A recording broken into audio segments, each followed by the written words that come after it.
Merci d'être avec nous comme tous les matins, lundi matin, vous le savez, vous avez un rendez-vous à ne pas manquer, c'est Judaïsme au féminin avec Mariacha Drey. Bonjour Bokertov Mariacha. Bokertov, Shavuatov et Chag Sameach. Et oui, Chag Sameach, ça y est, la fête de Hanouka, elle est là, on va souffler, qu'est-ce que je raconte ? On va pas souffler, c'est pas l'anniversaire, on va allumer la première bougie et c'est important de le dire dans la maison, Mariacha. Absolument, alors nous avons donc hier soir allumé notre première bougie de Hanouka et vous vous souvenez, chaque jour on en allume une en plus jusqu'à la 8e bougie. Alors effectivement, la fête de Hanouka, au-delà de son côté merveilleux, des cadeaux, de cette lumière justement quand on est au moment le plus sombre de l'année, et les journées sont très très courtes bien sûr, eh bien il faut allumer une lumière dans la maison. Non seulement dans la maison, mais il faut qu'elle reflète vers l'extérieur de la maison. Et alors cette flamme, elle est incroyable parce que c'est une flamme qu'on allume mais qu'il faut regarder. On n'a pas le droit de l'utiliser. Alors à quoi peut donc bien servir une flamme que l'on regarde ? Le principe même de la lumière, c'est d'être utile, de nous permettre de voir autour de nous.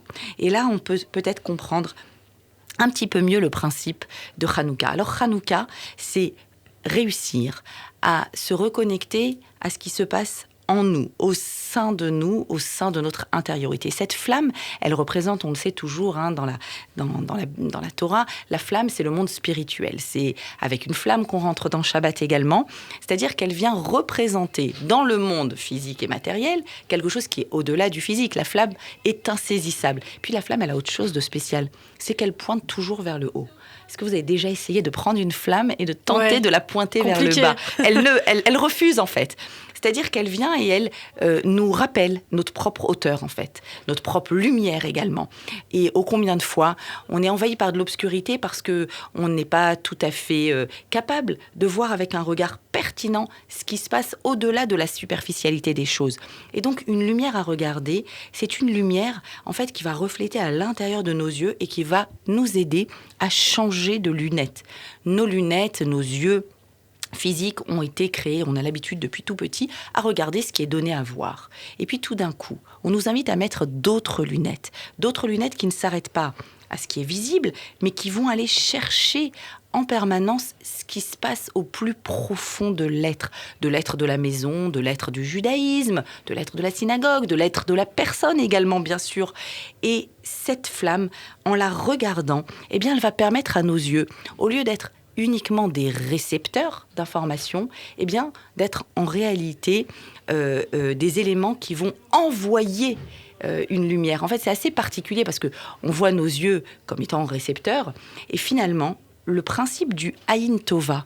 Qu'est-ce que c'est que ce Ayin Tova face au Ayin Ra'a ? Et oui, Ayin Ra'a, mauvais œil, Ayin Tova, un bon œil. Un mauvais œil, c'est un œil qui ne serait que réceptif, qui prendrait des informations de l'extérieur.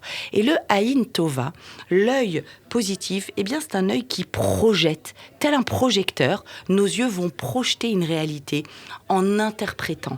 Nous avons la liberté interprétative de tout ce qui se passe autour de nous, en interprétant, en donnant une possibilité de lecture autre que superficielle, eh bien nous créons réellement un environnement différent autour de nous. Et c'est ce que nous sommes invités à faire tous les jours de Hanouka, un peu plus chaque jour. Eh bien, merci beaucoup Mariacha et on souhaite évidemment Chag Sameach à tous les auditeurs pour cette fête de Hanouka. On continuera d'ailleurs à parler de Hanouka la semaine prochaine puisque ce sera la fin de la 8e fête. bougie, bien sûr. Merci beaucoup Mariacha. On peut vous retrouver ce soir rue Saint-Didier dans le 16e arrondissement de Paris et puis sur tous vos réseaux sociaux également. À la semaine prochaine.